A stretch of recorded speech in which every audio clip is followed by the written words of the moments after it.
Ok, donc aujourd'hui nous parlons de l'ISFJ.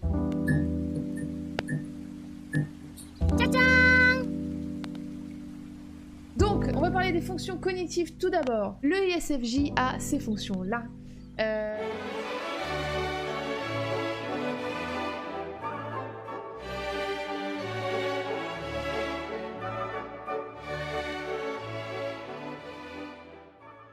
L'ISFJ, c'est le type le plus courant, c'est 13% de la population. Il est introverti, mais il va être plutôt chaleureux et naturellement sociable. Ah oui, petit point aussi, je sais pas si vous connaissez Agretsuko. Si vous ne connaissez pas, c'est pas grave, mais il faut savoir que cette présentation va être entièrement illustrée avec des images d'Agretsuko. Pourquoi? Quand je me suis renseignée sur les personnalités qui étaient ISFJ, j'ai vu Agretsuko et je me suis dit cool, ça me fera des illustrations ou enfin voilà, si jamais Agretsuko ça peut m'aider. Et en fait, à chaque fois que j'ai fait de la recherche sur ce type, à chaque fois je pensais à Agretsuko parce que ça lui correspondait complètement. Donc du coup, bah vas-y, je vais mettre que des images d'Agretsuko. Normalement, il n'y a pas de spoil. L'ISFJ, il va avoir besoin de stabilité et de sécurité et ça, on peut le voir parce que j'en parlais avec la fonction principale qui est la sensation introvertie. Forcément, comme elle est très forte chez l'ISFJ, ça va faire partie de sa personnalité. L'ISFJ, il va avoir du mal à générer des nouvelles idées, et il va avoir du mal aussi avec les concepts abstraits. Il va accorder de l'importance à la tradition et à l'histoire. Il va être réticent au changement, encore un point avec la sensation introvertie. Il va accepter le changement, mais seulement s'il arrive à un point où il a plus trop le choix, ou si quelqu'un va le pousser au changement. Donc soit c'est un moment où il va être dans une situation où il va être coincé et ça va être en mode bon, j'ai plus le choix, faut que je change la situation, et là il va le faire. Ou je sais pas, s'il est en couple par exemple, qu'il est amoureux et que son ou sa partenaire a vraiment envie de changer, je sais pas, ça peut être changer d'appartement, changer de, j'en sais rien, de ville, de mode de vie, quoi que ce soit, bah il va changer parce que bah il aime son partenaire ou parce que bah, pas forcément qu'il sera forcé, tu vois, mais il va se pousser à le faire par amour pour son partenaire. Ça peut être par amour, mais ça peut être d'autres choses, hein. Si c'est engagé aussi, on va voir que l'ISFJ, il est très engagé, très, très loyal, donc s'il s'engage à faire quelque chose, il le fera. Le fait qu'il ait peur des changements, enfin qu'il ait peur, qu'il n'aime pas les changements, plus son besoin de sécurité, ça fait qu'il est très à l'aise dans tout ce qui est milieu hiérarchique structuré. Et là, je parle notamment au travail. L'ISFJ, il va être à l'aise dans un milieu hiérarchique parce que tout est assez stable, tout est défini, il a son rôle défini, ses responsabilités définies. Hiérarchie, ça veut dire qu'on va lui dire quoi faire aussi. Donc quand je disais qu'il avait du mal à générer des nouvelles idées et il avait du mal avec les concepts abstraits, là dans une structure hiérarchique, sauf s'il est en haut de l'échelle, il n'a pas ce problème. L'ISFJ, il va être méticuleux et ça encore une fois c'est dû à sa sensation introvertie en fonction principale. Méticuleux, voire même perfectionniste. Ça va faire de lui quelqu'un de fiable et de patient. Fiable parce que tu sais qu'il va aller au bout des choses et qu'il va bien faire son travail. Patient parce que justement s'il veut aller au bout des choses, il va falloir être patient dans tous les cas. Il va prendre le temps donc de bien faire pour respecter les normes et atteindre son objectif, qui peut parfois être d'ailleurs assez élevé. Et il va prendre ses responsabilités au sérieux et à chaque fois il va non seulement essayer de faire ce que tu lui demandes, mais il va limite essayer de faire mieux que ça. Il va vraiment se donner à fond pour faire en fait il va faire de son mieux, hein, vraiment, c'est simplement ça. L'ISFJ, il va être observateur et imaginatif. Ses qualités d'ailleurs d'observation et d'imagination, il va les diriger vers l'empathie. C'est-à-dire qu'il va observer les émotions des autres pour comprendre en fait leur point de vue. T'en as qui sont observateurs et qui vont utiliser ces compétences dans les connaissances ou au travail. L'ISFJ, lui, il va vraiment utiliser son observation pour comprendre en fait les autres. Là, on va aborder un gros point, qui est quand même le point principal de l'ISFJ, c'est qu'il est altruiste. L'ISFJ est altruiste à 200%. D'abord, il va aider tout le monde. Il va aider ses amis, sa famille, ses collègues, son entourage, il va vraiment aider tout le monde. Il va donner de son temps, de son soutien, de son énergie, il va partager ses expériences, vraiment tout ce qu'il peut faire pour aider quelqu'un, que ce soit des choses à dire ou à faire, il va le faire s'il le peut. Il a une très bonne mémoire aussi, donc il va l'utiliser pour se souvenir des informations sur son entourage, donc les anniversaires, les goods de son entourage, c'est aussi dans le milieu du travail, les informations sur ses clients, il va retenir des infos à propos de sa clientèle, donc ça va être pas mal aussi niveau business. Comme vous pouvez le reconnaître, c'est un peu ce que j'ai dit avec le sentiment extraverti, hein, le fait de diriger ses émotions vers les autres, là c'est tout à fait ça, du coup il va les diriger vers les autres de par son altruisme. Il va vraiment prioriser l'empathie sur le jugement, c'est-à-dire que si quelqu'un a fait quelque chose de mal ou de pas correct, on va dire, il va essayer de comprendre pourquoi cette personne elle a mal fait, pourquoi cette personne elle a fait ça, qu'est-ce qui a poussé cette personne à faire cette action pas correcte, et va être voilà dans l'empathie, va essayer de comprendre pourquoi, de se mettre à la place, etc. L'ISFJ, il va être extrêmement humble. Il va minimiser ses accomplissements parce qu'il veut pas s'attribuer trop de mérite, parce qu'il est pas très bon pour se vendre aussi. Par exemple, dans le milieu du travail, il va avoir du mal à se vendre. Aussi parce qu'il est perfectionniste et que du coup, il considère toujours qu'il aurait pu mieux faire. Donc, comme il considère qu'il aurait pu mieux faire, il a pas vraiment envie de vanter ce qu'il a fait parce qu'il considère que c'est pas assez et donc qu'il a pas de raison de mettre en avant ses compétences. Comme il est humble, il va pas toujours recevoir de reconnaissance et d'ailleurs, les plus mal intentionnés vont peut-être potentiellement profiter de lui. Et d'ailleurs, quand je dis les plus mal intentionnés, pas que, c'est-à-dire qu'il y a les personnes mal intentionnées qui vont profiter de lui, par exemple, je sais pas, un exemple qu'on a peut-être vécu, peut-être certains d'entre vous ont vécu, ou pas forcément, mais en tout cas on connaît tous cet exemple à l'école de l'élève qui va être super gentil et l'autre qui va en profiter pour lui demander s'il peut l'aider en faisant ses devoirs ou j'en sais rien, juste en copiant sa copie, enfin tu vas toujours profiter un peu de la gentillesse de l'autre pour en abuser. Mais il n'y a pas que les personnes mal intentionnées, hein, c'est en général, ça peut être par exemple les enfants. L'ISFJ en tant que parent va être très attentionné avec ses enfants, va vraiment être très altruiste envers ses enfants, mais du coup les enfants les plus entre guillemets rebelles ou je dirais indépendants vont bien voir tout ça et peuvent avoir tendance à en profiter, à justement profiter de la gentillesse de sa mère ou de son père. Il faut savoir aussi que l'ISFJ du coup a du mal à dire non et a du mal à se défendre. Son altruisme va faire que l'ISFJ, il va oublier ses propres problèmes. En fait, il va se concentrer sur les problèmes des autres et il va laisser sa propre situation empirer en se disant que tout finira par s'améliorer. Il va vraiment avoir la tête dans les problèmes des autres, puis pendant ce temps-là, il y a ces problèmes qui s'accumulent, et il est là. Oh This is fine. Ses ambitions et ses envies vont être facilement oubliées aussi. En fait, je parlais par exemple de mauvaises intentions, de profiter de sa gentillesse, mais même inconsciemment, on peut avoir tendance à profiter de l'altruisme de l'ISFJ parce qu'il va toujours aider, il va toujours être là, non t'inquiète ça me dérange pas, donc tu vas te sentir à l'aise avec cette personne et les moments où tu vas demander de l'aide, elle va te dire ouais y a pas de souci et tu vas pas te rendre compte que finalement ça va peut-être pas être le mieux pour elle et du coup tu peux profiter. Alors, ça peut être en tant qu'ami, ça peut être en tant que collègue, ça peut être même en tant que son partenaire, tu te rends pas compte, ou alors tu sais tu peux te rendre légèrement compte que ouais c'est vrai que ça l'arrange pas trop mais en même temps t'as tellement envie de je sais pas du sujet dont il est question que tu vas te dire bon allez c'est bon. C'est très facile en fait de profiter de lui, t'as pas vraiment besoin d'être la mauvaise personne mal intentionnée qui fait moi je vais profiter de cette faible personne, pas du tout hein. Des fois c'est conscient mais genre pas trop ou c'est pas conscient du tout. Le monde n'est pas noir ou blanc. La vie de famille et la vie de couple par contre c'est vraiment le domaine où va exceller l'ISFJ 100%. Bah justement parce que l'ISFJ là où il excelle c'est qu'il est très dévoué pour les personnes qu'il aime, hein. Comme je disais, il est très altruiste déjà pour son entourage quel qu'il soit, mais alors les personnes qu'il aime, les personnes à qui il tient, ça va être over 9000, hein. Il y a aussi les qualités de l'ISFJ qui font que c'est des qualités idéales dans la vie de famille. L'ISFJ, il est chaleureux, l'ISFJ, il a le sens des responsabilités, il est patient, et il offre, parce qu'il en veut lui-même, de la stabilité et de la sécurité.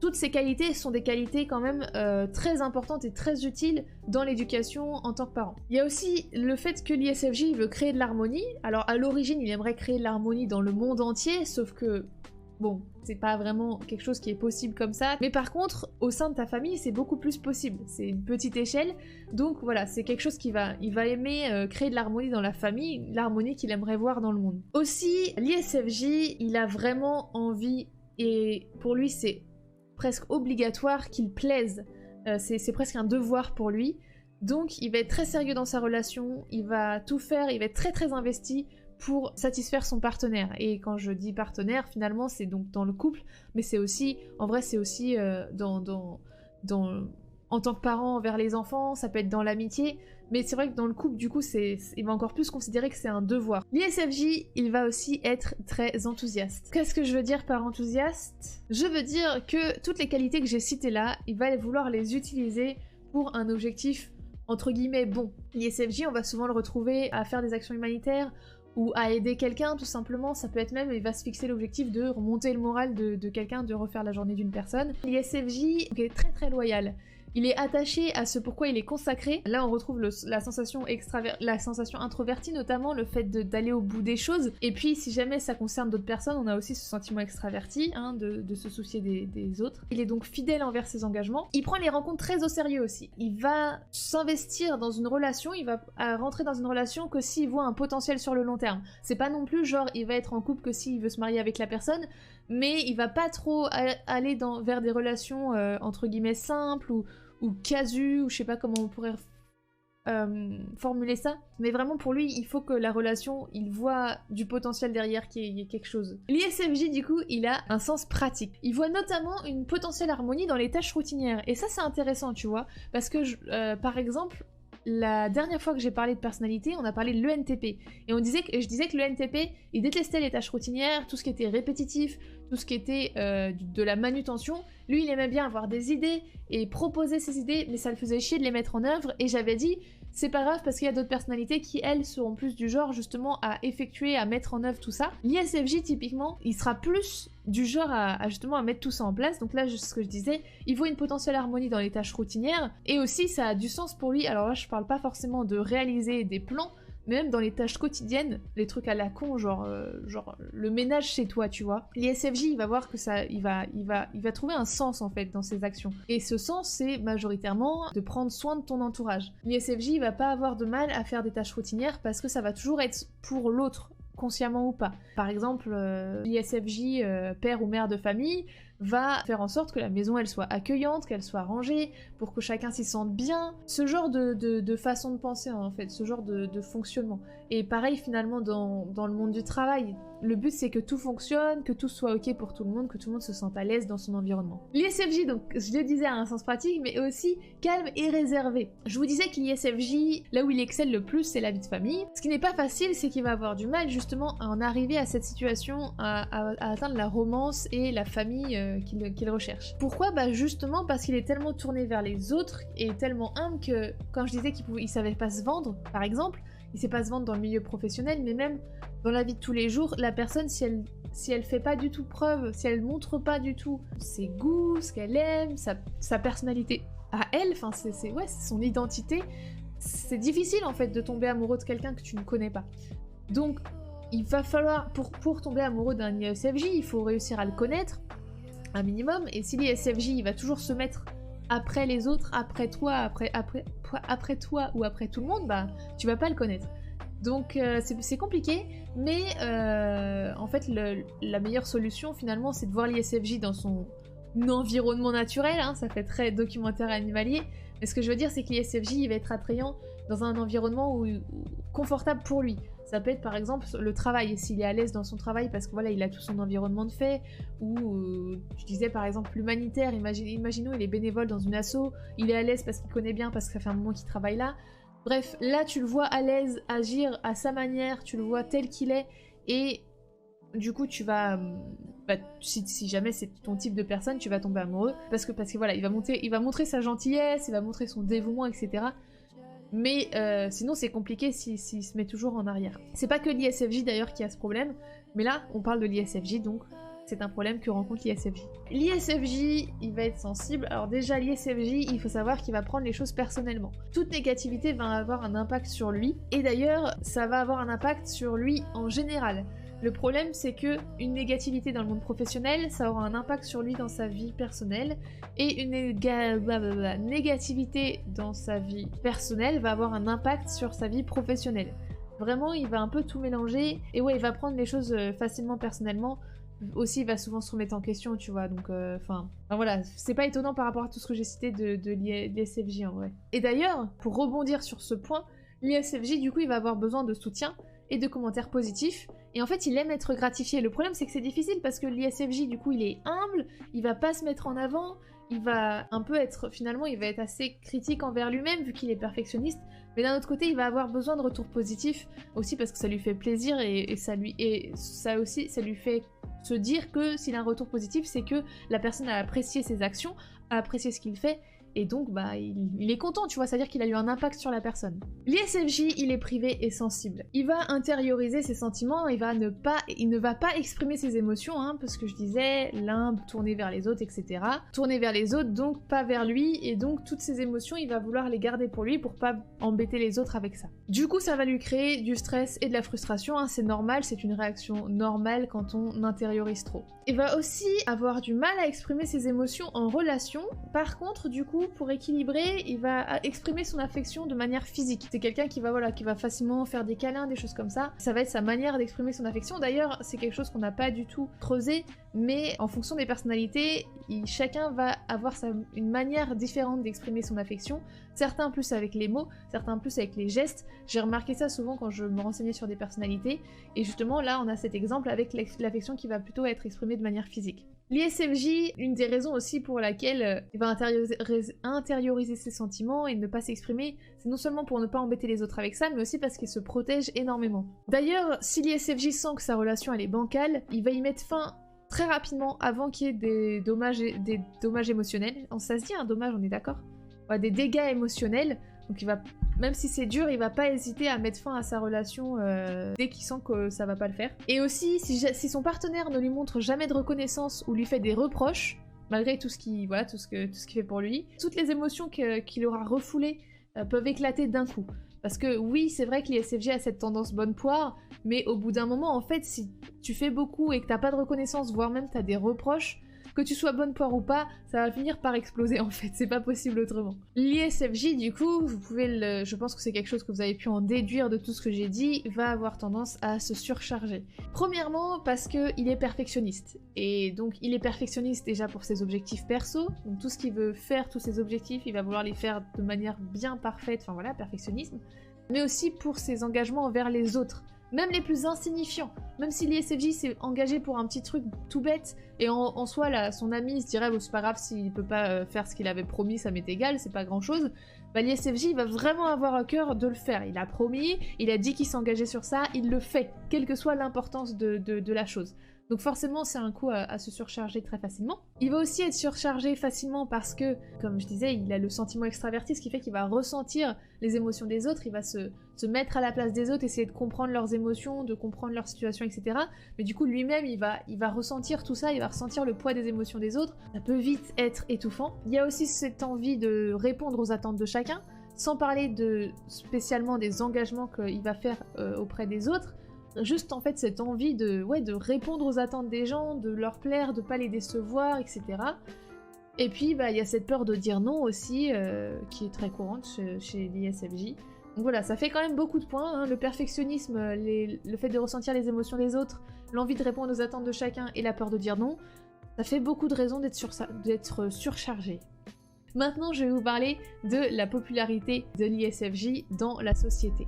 Je vais d'abord vous parler de la popularité des fonctions principales de l'ISFJ, donc le sentiment extraverti et la sensation introvertie. Ça voudra pas dire que le type a la même popularité que les fonctions, mais c'est intéressant à prendre en compte. Et je crois que je l'avais pas fait pour les autres personnalités, mais en fait je trouve que c'est super intéressant. Et bah j'ai commencé par la fonction secondaire, parce que je suis pas très maligne. La fonction secondaire de l'ISFJ, c'est la fonction la plus populaire sur les 8. Pourquoi ? Parce que les gens qui ont cette fonction, ou en tout cas l'idée de cette fonction, et ceux qui l'ont du coup en fonction principale ou secondaire majoritairement, sont tournés vers les autres. C'est une fonction qui est tournée vers les autres, c'est toujours cette idée de tourner ses émotions vers les autres, les comprendre, cette volonté d'aider les autres.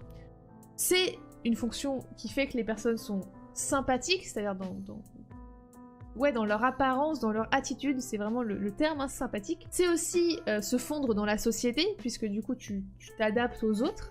Ceux qui ont cette fonction trouvent toujours le moyen de se faire apprécier, parce que du coup ils comprennent les autres, et peut-être potentiellement aussi par manipulation, parce que comprendre les autres ça te permet de t'adapter, de les aider, mais tu peux aussi du coup manipuler les autres. Donc ça c'est le problème, et c'est le problème des personnes qui sont pas très, entre guillemets, saines d'esprit. Ceux qui sont moins bien dans leur peau par exemple, bah, peuvent avoir tendance à manipuler pour se faire apprécier, et ça marche. Donc voilà. Le sentiment extraverti n'est jamais critiqué, et même au-delà de ça, c'est une honte de ne pas en avoir. C'est-à-dire que les gens vont vraiment vous regarder très mal si tu n'as pas ce souci des autres, cette volonté de t'adapter aux autres, de penser aux autres, d'aider les autres. En fait, c'est pour ça que ce sentiment extraverti est premier en popularité, parce que c'est l'altruisme par excellence et l'humanitarisme par excellence. Ça, c'est pour le sentiment extraverti, la fonction secondaire de l'ISFJ. Je passe à la sensation extravertie, à savoir la fonction principale de l'ISFJ. La sensation introvertie, pour le coup, est 5e sur les 8. En fait, cette fonction est de moins en moins appréciée parce que la personne qui a cette fonction en fonction principale ou secondaire, elle est un peu vue comme le boomer qui veut pas s'adapter au changement de la société. C'est une fonction qui fait que la personne est basée sur le passé, sur ce qui a toujours fonctionné, qui est sur la nostalgie. C'est vraiment oui, on a toujours fait comme ça a toujours marché. Donc je vais continuer de faire comme ça. Du coup, les générations les plus récentes n'aiment pas cette mentalité et souvent ça va être le ok boomer, hein, vraiment. C'est vraiment le côté un peu boomer de on a toujours fait comme ça a toujours fonctionné, avant c'était mieux, voilà. Donc cette fonction pour le coup est de moins en moins appréciée, et donc on a une sorte de dualité hein, entre la fonction sentiment extraverti qui est très populaire, la fonction sensation introvertie qui est moins populaire. Voyons donc la popularité de l'ISFJ dans notre société, et elle a la 3e place. L'ISFJ a la 3e place en termes de popularité. Alors je le rappelle, hein, à la base c'est un type qui a écrit ça sur Quora, qui a fait une liste de popularité des types et des fonctions en fonction de comment elles sont reçues par la société.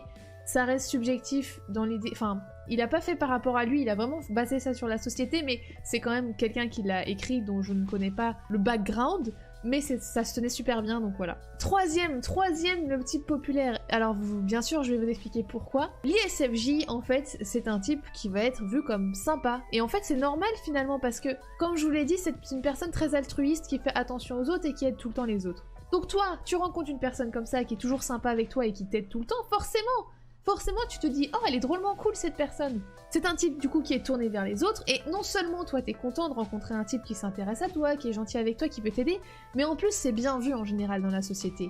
Waouh, regardez cette personne, comme elle est altruiste, comme elle pense aux autres, comme elle aide les autres, etc. Et enfin, on vit dans une société qui est obsédée par les héros. Alors oui, les super-héros Marvel et tout, mais même en général, le côté se sacrifier pour les autres, aider les autres, tout ça en fait finalement c'est... En fait, c'est pas compliqué, hein, on le voit bien dans le monde aujourd'hui, c'est toujours vu de manière positive de se sacrifier pour les autres ou tout simplement d'aider les autres en fait. Donc ça, c'est ce qui fait que la personnalité, elle est en 3e place, donc très haut placée dans le classement de popularité. Mais elle n'est pas en première place. Et pourquoi elle n'est pas en première place ? Parce que ça peut être aussi une personnalité qui en fait trop. On va la voir et elle va tout le temps vouloir aider tout le monde, et au final tu vas te dire t'as du mal à voir sa personnalité parce qu'elle est tout le temps tournée vers les autres, et ça peut être un peu ennuyeux. Et aussi elle peut être perçue comme un simp. Pourquoi comme un simp ? Parce que justement c'est la personne qui va en faire beaucoup pour les autres, et peut-être même trop. Et d'ailleurs quand je dis en fait trop, c'est non seulement d'un point de vue extérieur, tu vois la personne en faire beaucoup, mais même par rapport à toi, elle va en faire beaucoup pour toi, mais parce qu'elle est gentille, parce qu'elle est altruiste, mais toi tu te sens pas forcément capable d'en faire autant pour elle, parce que vous n'êtes pas si proche que ça, et en fait cette personne, elle s'en fiche que vous soyez proche ou pas, parce que ça va être sa façon d'agir, de tout le temps aider l'autre, même si elle le connaît peu, mais toi tu te dis bah ouais, mais moi j'en ferais pas autant pour elle, quoi, parce que voilà. Et je pense que ça peut être aussi le type de personnalité qui peut ensuite être un peu triste, et ça se comprend, parce qu'elle aide beaucoup, elle donne beaucoup d'elle, mais elle reçoit pas autant, elle a pas forcément de reconnaissance et elle reçoit pas autant qu'elle donne, mais c'est parce qu'elle donne tellement beaucoup et tellement gratuitement que tout le monde n'est pas forcément prêt à aider en retour, parce que tout le monde n'a pas forcément demandé de l'aide.